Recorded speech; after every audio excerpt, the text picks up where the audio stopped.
Planning Board, May 3rd, 2023. We start our Planning Board meeting by standing and saying the pledge. So please join me.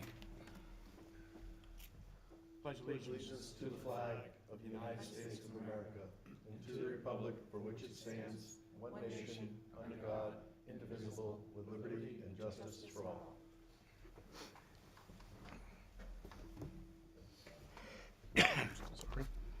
A few housekeeping items to get out of the way.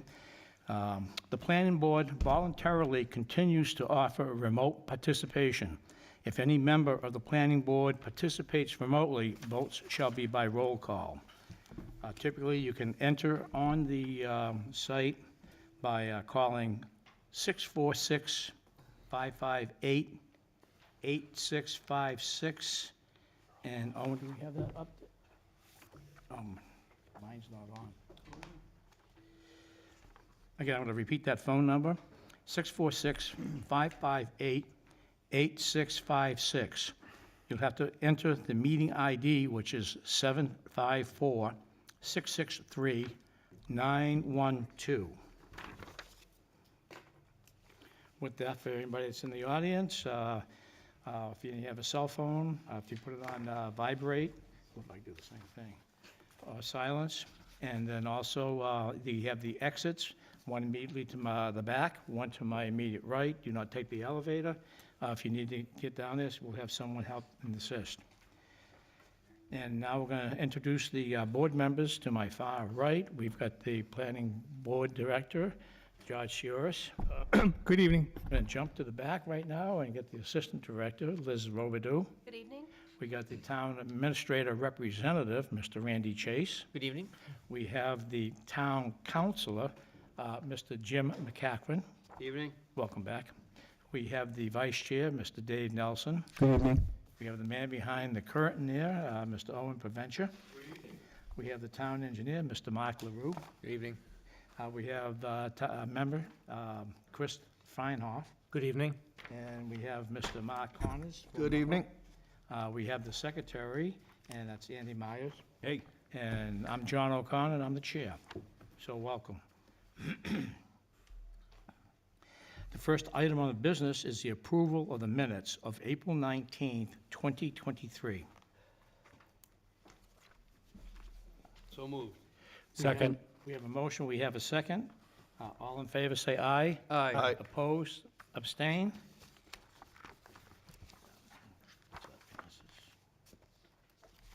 We'll go to the Secretary now. His correspondence.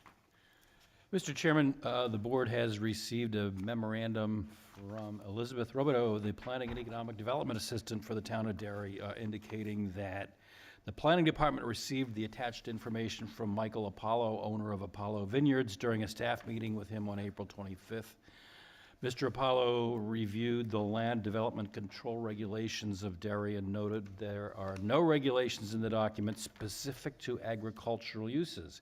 His review of the master plan of 2020 identified goals related to agricultural uses.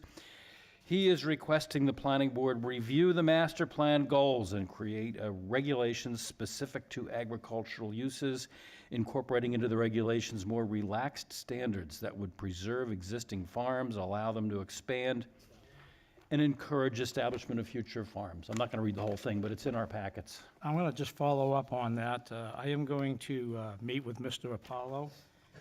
As a former state rep, I was chairman of the Environment and Agricultural Committee, and I've been in agriculture for over 50 some odd years.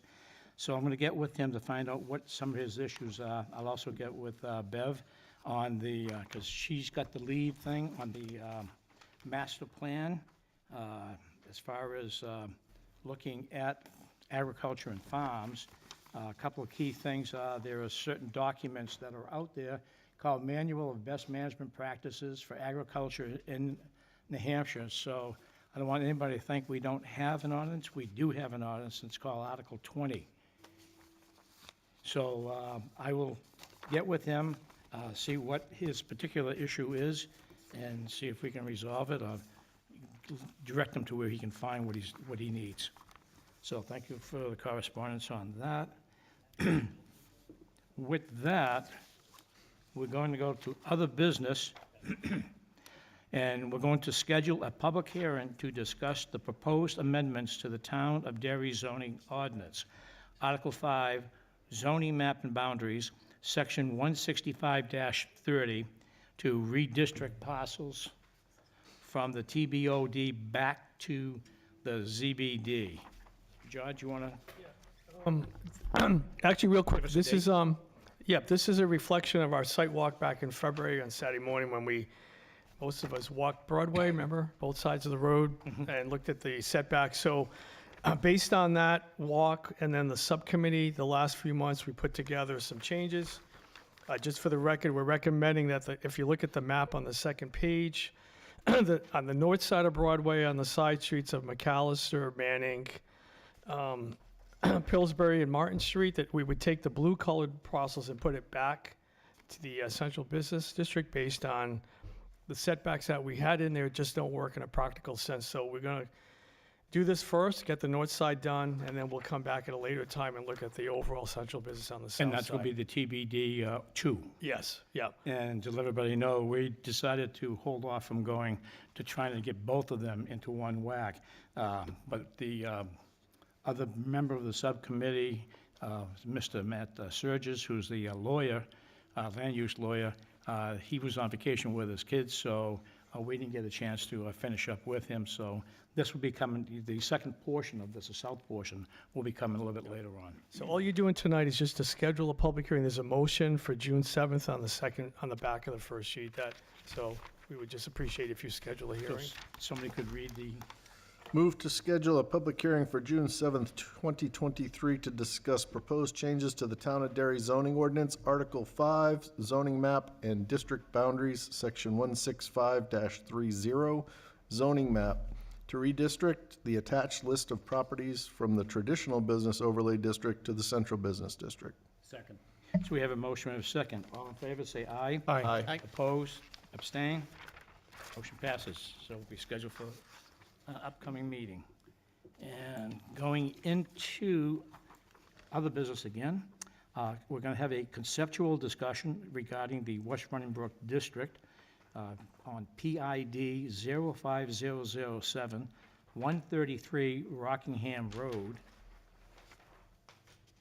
133 Rockingham Road Realty LLC. George, you want to introduce? Yep. Mr. Chairman, real quickly, this is the Cabinet Depot property. If you're heading south on 28, as you come around the curve on the right, this used to be the old Dollar Bills store for people who remember it's Dollar Bills. And then now there's a Cabinet Depot store in there now, so they want to redevelop that site. This is our first meeting in this zone, so it's required to have a conceptual discussion with the board. So I will turn it over to Ben Osgood, who's the engineer representing the landowner. Before we start, can we have a clarification? Was there actual vote on the minutes? Because somebody's questioning that. I know, I've got P. We approved it. Okay. Yes, All right. Mr. McEachern and Mr. Nelson. Yes. Okay, Yeah. I missed it. My fault, my fault. Okay, thank you. I missed it. I voted for, I thought we were voting on something else, my bad. Yeah, don't listen to me. I got P for pass, so I got it twice. Sorry. Okay, sorry about that. No problem at all. You can introduce yourself again and bring us to what you want to do. All right, good evening, my name is Ben Osgood. I'm an engineer and owner of Ranger Engineering Group in Salem, New Hampshire, here representing the Rockingham Road LLC. Phil St. Cyr is the principal of that LLC, and he is the operator of Cabinet Depot. As was stated, it's on the west side of 28, on the hill heading up towards the Robert Frost Farm. It has an existing 26,420 square foot building. It's on 5.49 acres, has approximately 132 parking spaces. It was developed back in, approved into its current form in 2010 as Dollar Bills. I honestly am not sure how long Cabinet Depot's been there, but I know he's been there for a while. It is located in the West Running Brook zoning district. which does offer a lot of mixed use. And, you know, currently, Cabinet Depot is a retail area in the front of the building, primarily warehouse in the back. There's 3 loading docks in the back. And that's where he runs his cabinet business and stores his materials. So, said to use, all right. So here's the proposed plan.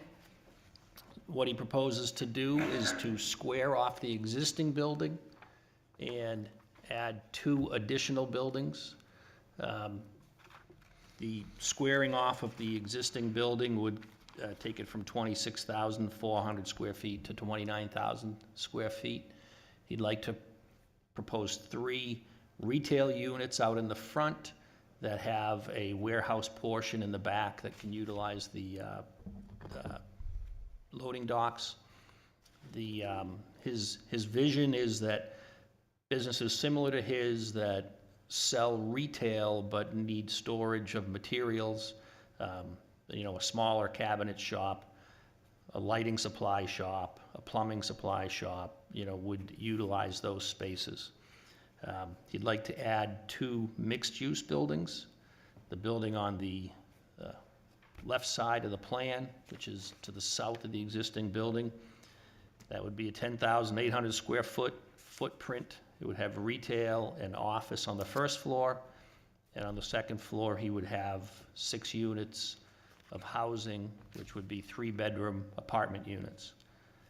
The second building he'd like to add is at the rear, the west side of the property, and that again would be a 2-story building with a 7,200 square foot footprint. That would have 6 retail or office units on the first floor, with 6 2-bedroom apartments on the second floor. I'll just go down to the pretty color picture. As you can see, the parking, we have 132 spaces existing. We only need about 162 spaces to service this development, so we added a small parking lot up on the, it's the northwest corner, top of the plan. When the property was developed as dollar bills, they provided stormwater management on the top of the plan. You know, the west side of the property, northwest side, there's an existing stormwater pond. There is an existing stormwater pond that we didn't color up. It's kind of on the northeast side of the property at the bottom of the plan. And we would add a stormwater pond out in the front of the new building.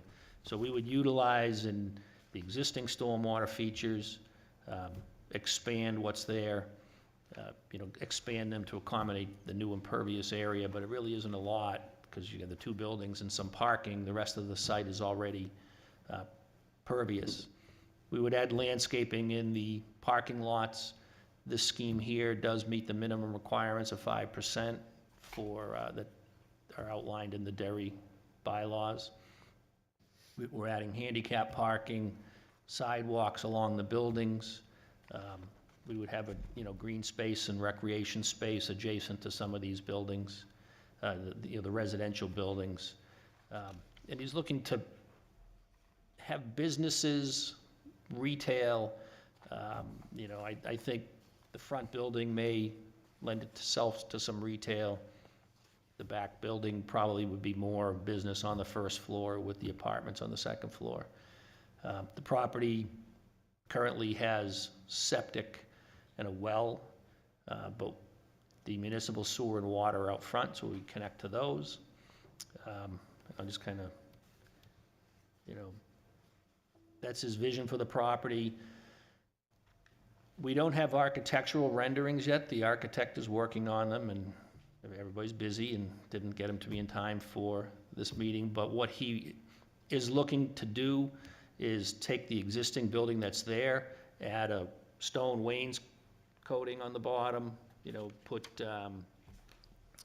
regular colonial siding on the upper portion. Right now it's just a block building, standard metal frame, pre-engineered metal building. The other buildings would be the same kind of style. He's took me around and showed me some buildings he would like. He'd like to have stone elements, maybe some small balconies in the apartment units. You know, more of a colonial traditional look is what he's looking at. So, yeah, we just have a couple of different views of what the site looks like. So, we're happy to bring this to you. Mr. St. Cyr apologizes, he couldn't be here tonight, he's under the weather. I don't know if that means he just doesn't like the weather, which we all don't, but, you know, he's happy to take this project forward, he's looking forward to it, and we're happy to take your comments. Okay, I got one question for you first. Actually, I think it's probably directed to Mr. LaRue. With all the volume of apartments that are in there, is the sewer system sized sufficiently enough to be able to handle that? Oh, yeah. Yeah, there's plenty of capacity. It's underutilized right now. And if I heard you correctly, you say you also have septic too? There is septic there now, but we're gonna hook to sewer. The septic system handles a warehouse retail type establishment, but it would never handle residential, way undersized. Mr. Colinas? Yeah, so I guess, obviously, these aren't architectural renderings, and just want to make sure, it sounds like you understand what's expected in the West Running Brook District. So obviously, what we're seeing here on this picture looks like very square, basic block, flat roof building, which is not going to fly. I mean, Right. It's got to be looking good over there, you know? So definitely a peaked roof of some sort or false roof front that makes it look, you know, colonial and that sort of thing. So the big building, you know, looks like you're going to dress that up. It is what it is. Right. A couple of questions. It looked like if you're putting a warehouse in the back, I noticed it looks like on the drawings, there are some parking spaces removed between, you know, page 1 and page 2. I mean, are we envisioning roll-up doors? If this is going to be plumbing and electrical businesses, they typically like to drive their trucks in. Is that really kind of what you're looking to do? And if so, does that, I just want to make sure your parking doesn't disappear as you need to make space for trucks to back in and turn in and that sort of thing. So just some thoughts on that. Yeah, what's there now are loading docks. So there's no access for a truck to get in the building except on the side. I guess there is a garage door, so. On the right-hand side, you'll see it. Yeah, no, I'm just saying, if you notice, like on the back left, it looks like, you know, I just wondering, if, you know, if it becomes, right, I see what they're trying to do is have that kind of L shape, but I just didn't know things might turn around, and then if you did have garage doors on the back, you know, just, that's gonna affect parking. Again, this is just all conceptual, just things to think about, like if that, because it looks like you're, at least on drawing 2, it looks like you're gonna have 2 L-shaped to wrap around so that the doors can get in on that right side. Is that really the plan? Because on the next drawing, it kind of looked more like they're just gonna be front to back. I just wanna, Right, and again, that's more of the future layout, but what Right. his plan is to have L-shaped units so that they can utilize the existing loading docks. Okay. Kind of keep them out of the way. keep them over there. He Okay, doesn't want to have garage doors on the left side or the rear, because he doesn't want to interfere with the office, retail, yeah, and okay. the apartments. The only other question I had, and Bev, I know is in the room too, I assume you guys have talked, so 3-bedroom apartments, it looks like there's only 6 in each building. To me, you know, from what we originally talked about in the West Running Brook District, this actually seems like a plan that's doing that. It's mixed use. There's apartments above. We talked about that. As long as that doesn't become 2 apartment buildings only, you know, it Right. will stay commercial first floor, apartments on the second, and just, and also, it doesn't go from 3-bedroom apartments that sound really nice to, you know, a bunch of singles and studios where there's a lot more people. Is that pretty set? I don't know what's been negotiated with the town and Bev, if anything, or? Yeah, I mean, First time you're seeing it too? Okay, thanks, Bev.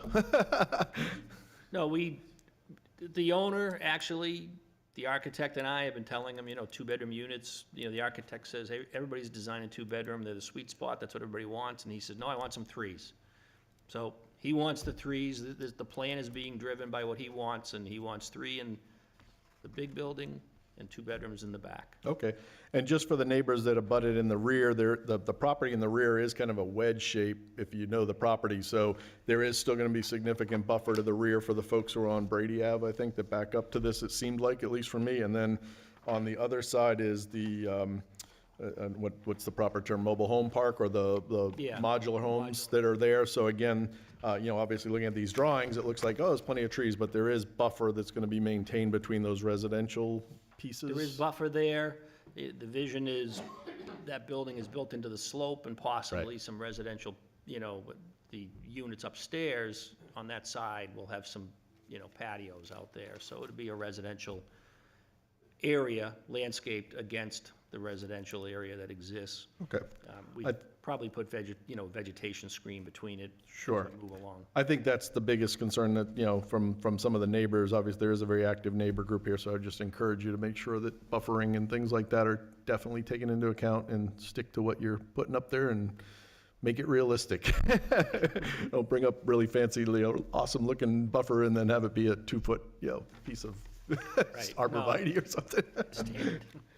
Okay, thank you. I just want to reaffirm what Mr. Connors just said. The West Running Brook District was recently put together in the last year and a half or so, and we have parcels of property going to be coming in front of us that are a village-style concept. So those are the types of things you want to keep in mind. You got Robert Frost up there, Yep. which is old colonial, so you want to make sure it's dressed up. I was in Poland as Russia was leaving, and my first thought when I saw those cinder blocks, that's how they build all their apartments over there. One big giant cement block Right. with an open space, people can lay down there once in a while. So again, emphasizes on we're looking for a higher quality and so forth. Yep. Mr. Nelson, sorry. Thank you, Mr. Chairman. So there's traditional mixed use, which means what it says, a mixture of uses. And then there's the village concept, which has been referenced in other comments for the West Running Brook district. The intent was to have residential that would potentially be able to patronize the retail, dining and entertainment, commercial uses within walking distance to make it feel like a village. So you have as the centerpiece of this development an existing retail and warehouse, and it's going to maintain those uses as retail and warehouse and be subdivided into different units. That seems sensible and fine. And having retail and professional offices around the periphery in the 2 additional buildings seems fine. I guess my question for you to think about before you come back to the board with a formal application is how would the residents who live in the 2nd-story apartments find this a walkable village? I mean, yeah, they can walk down to the strip mall, a couple hundred yards down the road, but I'm not sure that's really what the vision was for West Running Brook. So I take it on faith that the architecturals will look more like a welcoming retail and residential rather than, how dare I say, a Soviet-era apartment block when we come back and see this again. But I think part of the story that should be told is how this fits that village walkable community vision. Anybody else? Ms. Yeah, McCaffrey first? yep. Yeah, to that point, I think it's very difficult to do a walkable village when we're only talking one lot.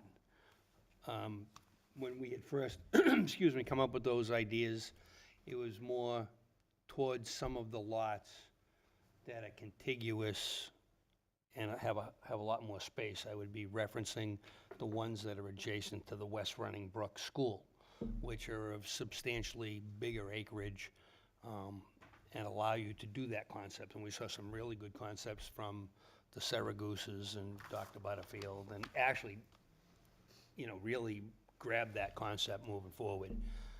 In this case, I think you have an existing structure. And to Mr. Nelson's point, as best as you can make it fit that criteria, that would be very much appreciated. I would like to know how you're gonna designate some of your parking spots when you come back, because you're gonna have 12 residents, probably 18 parking spots or so for the residents.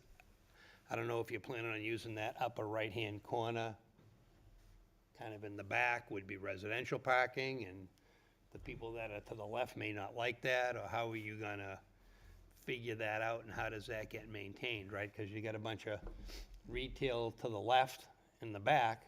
I can see the people in the back going way up in the far right-hand corner, nobody's gonna park back there, everybody will leave them alone. But for the people in the left-hand building, how are you gonna designate those spots? I mean, if I'm a resident there, I wanna make sure that I'm gonna get my spots, and I'm not gonna have to go out at 7 o'clock at night when everything closes, go find my car and move it closer to the apartment. Yep. So I would put a little thought into that to see how you're gonna, do that. Maybe you use the ones where that third blue car is, like towards the end near that tree, and go back that way and say residential parking only, or whatever. I would give that some consideration. Yep. I will say, the parking requirement is 1.5 Yeah, spaces it's 1.5 per per unit, bedroom. per bedroom, yeah, Bedroom. So a 3-bedroom needs 5 spaces. Yeah, and you've got tons of spaces around there, but obviously, the spaces in front of the building to the left will probably be more for the retail Right. establishment, but you're gonna have to box off some area, at least 1 or 2 spaces for, I mean, you're not gonna really need that many spaces, because you probably, 1 or 2 cars, and somebody could walk to the back, but just give some consideration for the residents, as to where they'd be putting their cars, because, I mean, obviously, it's gonna be a draw to rent them, right? Right. You're not gonna wanna rent in the left if you gotta park way in the back right-hand corner. Yep. You may wanna reconsider how to do a little extra parking, maybe a little closer to the left-hand building. Okay? Thank you. Mr. Connors? Yeah, so I mean, the walkability piece I was looking at too, you do have Robert Frost Farm basically across the street, a little bit of at an angle there, but we have talked, I know, Bev's vision and the vision, I guess, of across the street would be to have some connectivity coming up on that side of the street from, West Running Brook School and coming up through the, I guess the flea market property, for lack of a better term, and coming up, the Grinnell Farm and up to Robert Frost. So perhaps if you're thinking about walkability, there may be some options for folks to get across the street in the future when, when and if this ever becomes a reality. I will say I've banged this drum for a while, and I know the town is not about putting in sidewalks because it causes maintenance and plowing and that sort of thing. But if you are going to put in apartments here, these kids will be going to South Range School most likely and West Running Brook, which is down Route 28. That road is a horrible road to walk on. There are no sidewalks. There's no real buffer. Kids walk on the fog line, and it's just an accident waiting to happen. I don't know why, if we are going to develop this as a district, and this might be more for the town, and we are going to start putting in this kind of mixed use up there, putting a sidewalk along 28 should be part of this, whether it's the builder or the town or collaborating, building a sidewalk in front of your property, and then the next guy has to do it. You're only 2 spots down from the plaza with the, I want to say 7-Eleven, but I don't think it's 7-Eleven, but, Max Pizza and all that. So you're going to have walkability there to some degree. I see tying these together. And then the only other thought is the business that is carved out in your drawing here to the front, the one that's not yours, I guess, just from a development standpoint, thinking about, is there any way to perhaps incorporate that into your mixed use? Mr. Nelson mentioned a restaurant, or, I know we're unfortunately losing a favorite brewery here in town who was looking for a place that wanted to stay but had to go to another town. So, that building almost looks like it could lend itself well to some sort of a mixed use if it was incorporated into this project, or maybe the 2 owners. So just thinking big picture versus, as Mr. McEachran said, you're dealing with one lot, but we're trying to deal with a district and make this something great for Derry. So maybe there's some opportunities there to, look at that, negotiate, talk, figure that out. So, but the sidewalks, I think, help the walkability if we can do that. Mark, I don't know what your thoughts are on that. Mr. Yeah. LaRue? We have had some fairly substantial discussions regarding sidewalks and other projects. The issues that arise, obviously, are you don't want sidewalks that have no connections. You know, splintered sidewalks in different areas, because those are very difficult to maintain. The other problem in this area is that these are all state highways. So the state is adamantly opposed to having sidewalks in there right away. And if they do have, and if we do request sidewalks, they're going to require the town to maintain them. They're not going to maintain them. I just wanted to bring that to your attention. Yeah. Okay, anybody else? Judge? Yeah, just one technical question for Brad. As Mark just said, that's a state road. It's their DOT jurisdiction. So once you start to expand that site, the DOT, as you probably know, DOT is probably going to want an amended curb cut. When dollar bills went in there many years ago, Bill Burke was the owner. They made him put that center turning lane a little bit. So just follow up with DOT as you expand that site. Right. We yeah. plan to go to DOT.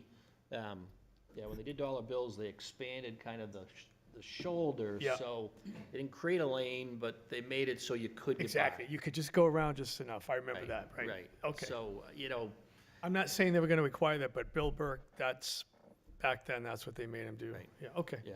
I mean, they're definitely, I've told the owner there's a possibility he could have a turning lane in on the right or a center turning lane, Yeah. depending on the traffic and, Yeah. the volume of traffic. It's going to have to go to Concord. And if you want, Liz and I can coordinate, and Mark too. We've had a traffic study done. The town hired a third-party consultant to look at the West Runderbrook zone. So we have a report that you can take a look Oh. at that looks at the big picture of all the development in that zone now. I think that would be Great. helpful. Right. And the DOT has that as well. Yep. Okay. That's a great starting point. Yep. It saves a lot of time. Yep, okay. Okay, anybody else have any questions for him? If not, thank you, and we'll be seeing you hopefully in the near future. Thank you. Appreciate all your Good luck with comments, and the we'll, architectural design on that. he wants to do a really good job with the architecture, so, I think you'll be pleased, but we appreciate all your comments, and we'll do what we can to address everything. Okay, for the public, we're gonna be going into a, Yeah, granite curbing. I was gonna ask, Granite, No, granite, stone in the front's gotta be granite. gotta be some granite on the front of the building. just let everybody know, we're going into a public hearing. It's gonna be the Ashley Development LC, PID 08017, 37 Scobie Pond Road, acceptance/review, two-lot subdivision, an extension of a cul-de-sac and associates drainage. At this point, I will be stepping down and recusing myself, and the vice chair, Mr. Nelson, will be taking over. Thank you, Mr. Chairman. John and the butter. Coming back soon enough. So at this point, we'll take a brief pause while all the interested butters come in from the back conference room. That's the only reason I can think of. Oh, yeah, well, they.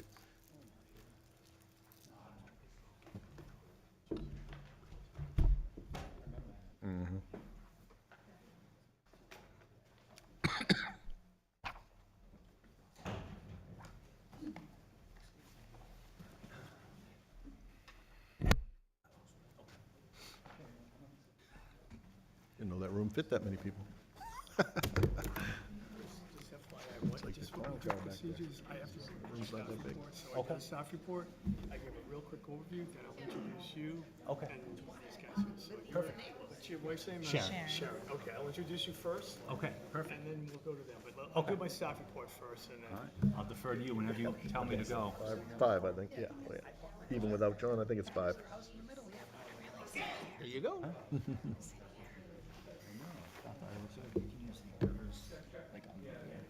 Go between the sheets. Oh, Oh, steal them, Like up and down. okay, perfect. I just need a laser pointer, huh?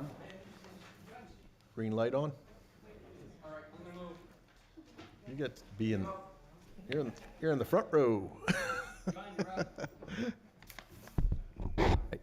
This one works better.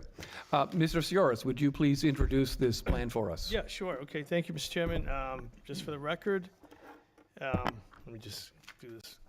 The applicant is Ashley Development LLC. The developer is Chris and Sharon McCarthy. The property is located at 41 Ashley Drive, which is the end of the cul-de-sac off of Manchester Road, as well as 37 Scobie Pond Road. The purpose of the plan is for a two-lot subdivision located in the Industrial 3 zoning district for the above parcels, as well as the extension of the Ashley Drive cul-de-sac with associated drainage. The purpose of tonight's meeting plan is just for the two-lot subdivision. There will be future site plans submitted to the planning board for development. The abutters will be notified. That's probably going to happen over the next few months. All town departments have signed and reviewed the plan. There are no waiver requests. There are no state permits required for the subdivision plan. Staff would recommend approval of the subdivision plan. I know Liz and I have talked to a few of the abutters. So for Cable Owen, there's probably going to be some people on Zoom that have indicated they won't be here in person. So based on that, I'll turn it over to Chris and Sharon McCarthy, and then Carl Dubé and Tim Laporte from Dubé Group, the engineers. So Chris, it's all yours. Great. Thank you, George. Good evening, Chris McCarthy. Happy to be with you here tonight. Thank you. I'm here with my wife, Sharon. So we recently just purchased this property, 37 Scobie Pond Road. I had been in the market. We'd been looking for the past 2 years for a replacement property for a building that I owned on Madden Road, 9 Madden Road, which was taken. I sold, but was part of the New Hampshire DOT Exit 4A. So we've been looking for something that was appropriately zoned, ideally something that was already built, but there is nothing that really kind of fit our needs. So we were very happy to come across this property. My intent today to come before you is to seek your approval for the subdivision. The intention here is to take this very large parcel of 62 acres and subdivide it into a 7.5 acre piece on Scobie Pond, and then extend the existing Ashley Drive, creating a permanent cul-de-sac, and coming back, working with town staff and the abutters on a plan for that property as well. We believe that we'll be back with the Scobie Pond piece with some preliminary plans in the very near future. I should also mention that as part of this overall project, we will be working with Conservation Commission. We've retained Gove Associates, the environmental engineer out of Exeter. Our intention would be to create both a buffer as well as a large conservation easement area and give up our deeded right-of-way. I believe there are 3 coming in from the residential property to the north of us. So that's something that we would like to forgo and really just concentrate on access coming in through Ashley, with the one exception being a easement for emergency access connecting the proposed Scobie Pond parcel and the larger Ashley Drive parcel, just for EMS, fire. It'd be a gated component. There would be no traffic going back and forth between those two properties. So I'm joined tonight, in addition to my wife, I'm joined by Carl Dubé, who's the lead of the Dubé Group, and Tim Laporte, who has been one of the chief engineers working with us on the subdivision plan.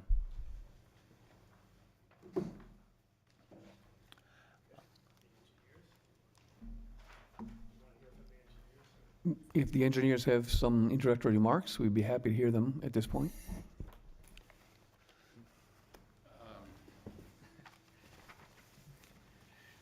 Well, Chris did a great job. My name is Carl Dubé, and if you scroll up to the cul-de-sac,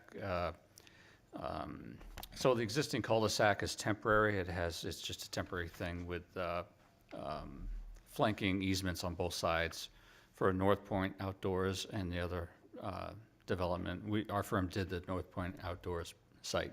So we're extending the cul-de-sac and pre-designing 2 driveways. And we did all the drainage for it and all the curbing and circulation and everything. We do, if you go to the next sheet, there's drainage facilities pre-designed for all of this, primarily under the power lines. We've worked with Eversource, et cetera, to do that, and there are no wetland impacts associated with this, but we do have a whole bunch of extra drainage facilities in there to accommodate, and that would be, obviously, there would be rights deeded to the town of Derry for that drainage and slopes and everything else that associates with all that. We'll also be extending all the utilities on Ashley Drive, extending them through this natural gas, interconnecting the drainage and treatment. And we've also been planning a sewer extension. So the town engineer has asked us to extend the sewer and go all the way through the property. And then he said, well, why don't you keep going, go all the way to Scobie. So we're doing that, and it actually works pretty well. He was pretty smart about that. So we're, along with this subdivision plan, we have several easements for not only for EMS, emergency access, but for sewer and other utilities go all the way out to Scobie, and keeping it deep so that if you needed sewer out there, you know, we got it. So that's really about it. It's a full plan set. And like George mentioned, we kept it very simple and clean, no waivers. We did everything that staff asked us to do. There's no subdivision permit because we're on utilities and greater than 5 acres. We have no wetland impacts. We're extending the utilities. We'll probably have a sewer permit of some sort for the extension of that sewer for future. And we pre-design all of that to associate to what Mark LaRue would expect us to do in Derry. Great, thank you. At this point, I would entertain a motion for jurisdiction. Mr. Chairman, I'm going to make a motion, move to accept jurisdiction of the subdivision site plan before the board for Ashley Development, LLC, PID 08-01737, Scobie Pond Road. Second. We have a motion and a second. Mr. Chase? Yes. Mr. McEachran? Yes. Mr. Feinauer? Yes. Mr. Connors? Yes. Mr. Myers? Yes. And the chair votes yes. Mr. Chairman, in order to keep the rules and regulations of the board intact, I'm going to make a determination of regional impact. Pursuant to RSA 3656, the board finds the proposal as presented at this time meets the definition of a development with regional impact. This would be the one where we always say things in the positive and consider voting no if you don't feel it has regional impact, and I would be voting no. Do we have a second? Second. We have a motion and a second. Mr. Chase? No, I do not believe that this meets the standard of being a regional impact. Mr. McEachran? No, as it is just a subdivision and no development, no. Mr. Feinauer? No. Mr. Connors? I was actually going to just clarify a question with Mr. LaRue before I vote. I know the town line's up in this area. I'm not really sure where Londonderry goes and doesn't go. It doesn't touch this property? Okay, then I'll vote no. Mr. Myers? No, for the same reasons stated by Mr. McEachran. And I will vote no. There is no regional impact. Mr. Chairman, seeing that and following our procedures, I'm going to make a motion to open the public hearing. Second. All those in favor say aye. Aye. Aye. Any opposed? Public hearing is open. Any member of the public who would have some comments for this plan, please come forward. Make sure you're using the microphone, give your name and address for the record. We will also accept comments from those who are dialing in remotely. Mr. Preventure will let us know when someone has raised their hand. Is there anyone in the room who would like to make comments on this application? Mr. Chairman, anybody no one online? Mr. Chairman, seeing no one online and no one in the room rising at this point, I'm going to make a motion to close the public hearing. Second. All those in favor say aye. Aye. Any opposed, nay. Public hearing is closed. So at this point, since there are no questions, at least unanswered questions from the public or the abutters, we can go to some questions from the members of the board. This is fairly straightforward at this point since it's just a subdivision dividing the property. I have no questions. Yeah, I'll ask. I guess just a clarification where you're extending the cul-de-sac into the power line easement, I guess, Mark, no concerns, no issues with that? I guess I was surprised to see that that wasn't extended just beyond that easement, perhaps into the property where there's a little bit larger. So we can have a cul-de-sac in the middle of that power line. I know they've done a lot As of, long as they maintain the clearances that Eversource requires okay, I know to they the put, wires and okay, and to any of the poles that are. The only thing I'll add to that is regarding the drainage features that are on the to the left of the cul-de-sac. We still I'll ask for a friendly amendment to the conditions of approval to add that we will have to come to terms with an easement maintenance agreement for those ponds, as they will be part of the road extension as far as taking water from the road, but they also will be taking some water from the future site development as well. So there's going to be some shared facilities, if you will, between the town and the property owner. Okay, we'll make Mr. Chair, note of that. we support that as well, Mr. Chair, and we're working on this easement documentation now, and we'll be maintaining, the maintenance agreement we're maintaining it, so he doesn't have to. I just had Excellent. some more Would someone like to make some findings of fact? Mr. Chairman, Dave, I I'll- still had some questions. Oh, That you was just. still have questions? I'm Yeah, sorry. Just, yeah. So the cul-de-sac that you shows two driveways off of it. The subdivision that we're doing does not connect to either of those. It's over on Scobie. So I assume we can be expecting a further subdivision, and would it only be two, or would there be potential for more subdivisions? There would, our intention is not to further subdivide. The two driveways we show here in a triangular fashion are the safest that we can put together for one site. That would, the intent would be for safety and for looping of traffic circulation around the site. So we pre-designed those for the future use, but probably for one user. It's just that would have the ability for circulation around the site and not just have one driveway. It would be two. Similar to any other project, even North Point Outdoors on the sheet there has two, maybe three driveways actually.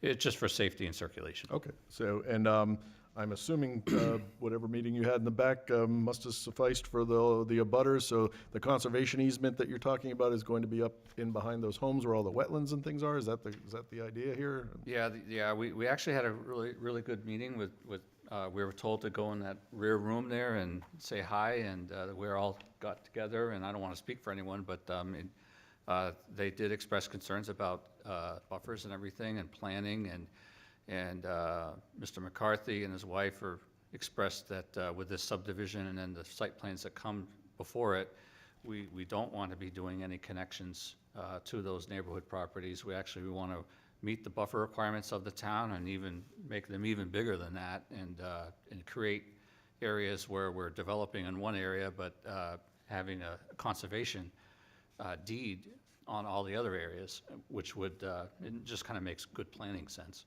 Okay, and I guess just a question of my own curiosity, it sounds like this smaller lot's being carved off now is where you're gonna move your Madden Road business, and then this other one is for something else? Sure, if you could put it to the overview, the first sheet.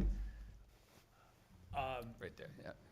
Yes, so the idea is, and again, this is all kind of tenant dependent, but the idea was to, come back in with development plans. We do have a couple of interested parties on the Scobie Pond property now, so provided we get those tenants locked down and can identify their exact needs and make sure the building fits their exact needs, that would probably be our next phase, if you will, next step. For the larger piece? That would be for the Scobie Pond piece. Oh, the Scobie Pond piece is And not in the where you... meantime, yeah, and what I've explained to the abutters is in the meantime, we'll start working with them on our kind of pre-design for the larger piece, the Ashley, and start working on, there's more work to do there because you've got more wetlands, you've got the conservation easements, you've got the abutters. So the simpler parcel to work with immediately from a planning approval standpoint, we thought was the 37 Scobie Pond. Right, I just asked, I guess you started off the discussion by you had to move your Madden Road business. So is that where that's moving to or not? No, so let me just rephrase. Excuse me, it's great to have Okay, that curiosity, Mark, but it doesn't Irrelevant. really affect our vote. So you may answer if you choose, but you're not compelled to. That's fine. I was simply going to say, I hope I didn't misspeak. The Madden Road property was an investment property, so I have tenants in there. That Gotcha. wasn't my own Oh, it personal wasn't your own business. business. Okay, thank you. No worries. Just hoping that businesses in Derry stay in Derry, that's all. If there are no other we questions. done? I'm done. Sweet. If there are no other questions, Mr. Chairman, I'm going to read the finding of facts. The board finds the proposed plan provides safe and efficient vehicular access, and that the design and construction of the cul-de-sac extension meets the town of Derry regulatory standards. Second. We have a motion and a second. Mr. Chase. Yes. Mr. McEachran? Yes. Mr. Feinauer? Yes. Mr. Connors? Yes. Mr. Myers? Yes. And the chair votes yes. Mr. Chairman, given where we are, I'm going to make a motion to approve pursuant to RSA 67643, expedited review with the following conditions. Comply with the Vanessa Hannigan Bustelin report, subject to owner's signature, subject to on-site inspection of town engineer. Establish escrow for the setting of bounds or certification bounds have been set. Establish appropriate escrow is required to complete the project. Submission of an 11 by 17 sheet confirming fire prevention and assessing department have assigned the parcel IDs and addresses. Obtain written approval from the planning director or designee that the GIS disk is received, is operable, and complies with LDCR section 17024C. Confirmation from Eversource Energy that they do not consider the extension of the cul-de-sac to be a permanent structure located in their easement area. Remove the planning board's signature block from all sheets with the exception of sheet 3, subject to receipt of the applicable state and local permits relating to the project. Conditions precedent shall be met within 6 months. Final one, submission of the appropriate recording fees payable to the Rockingham County Registry of Deeds. This would include the $25 L-chip fee, recording fees for Mylar, and notice of decision. And Second. the friendly amendment, which was establishment of escrow and easement agreements between the town and the developer for the ponds. Yes, I added that. No, thank you, David. Now I'll second. Okay, we have a motion and a second. Mr. Chase? Yes. Mr. McEachran? Yes. Mr. Feinauer? Yes. Mr. Connors? Yes. Mr. Myers? Yes. And the chair votes yes. Good luck. Thank you very much. I appreciate your time. Mr. Chairman, looking at the agenda, I don't see anything else, and don't want to make Mr. O'Connor run back up. Come back for comments. You want to come back for comments, or you want me to just adjourn? Oh, okay, well, we'll let you do comments then.